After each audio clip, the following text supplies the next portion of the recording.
Hi! எல்லாரும் எப்படி இருக்கீங்க? நல்லா இருக்கீங்களா? வாங்க ஈஸியா காளான் பெரட்டுறது எப்படின்னு பார்க்கலாம். அதுக்கு ஒரு பாக்கெட் காளான் எடுத்திருக்கேன். ஒரு வெங்காயம், ஒரு தக்காளி, கொஞ்சமா இஞ்சி. காளான கட் பண்ணி வச்சுட்டு 1/2 டீஸ்பூன் மஞ்சள் தூள் போட்டுடுங்க. 1/4 டீஸ்பூன் கரம் மசாலா போட்டுடுங்க. அப்புறமா 1 டீஸ்பூன் வத்தல் பொடி, 1 டீ, அப்புறமா 1 டீஸ்பூன் உப்பு போட்டு காளான நல்லா வச்சுருங்க. பெரட்டி ஊற வச்சுருவோம்.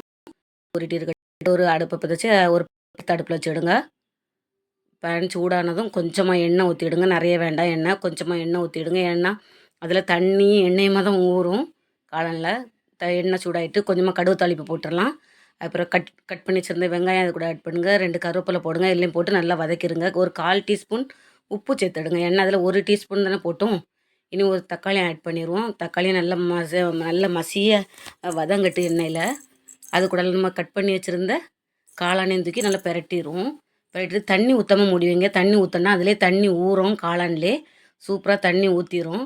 தண்ணி ஊற்றிடாங்கன்னு பாருங்கள். இவ்வளோ அழகாக தண்ணி ஊறி போய் நிற்கி பார்த்தீங்களா? அதனால் தண்ணி ஊற்றிடாதுங்க.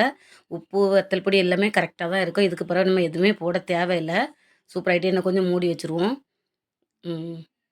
பாருங்கள், நான் சூப்பராக வெந்துட்டு இதுதான் காளான் பெரட்டை ஈஸியாக பெரட்டியாச்சு. பிடிச்சவங்க லைக் பண்ணுங்கள், ஷேர் பண்ணுங்கள், சப்ஸ்கிரைப் பண்ணுங்கள். சப்ஸ்கிரைப் பண்ணாதவங்க சப்ஸ்கிரைப் பண்ணுங்கள். சப்ஸ்கிரைப் பண்ண எல்லாத்துக்கும் நன்றி. தேங்க்யூ.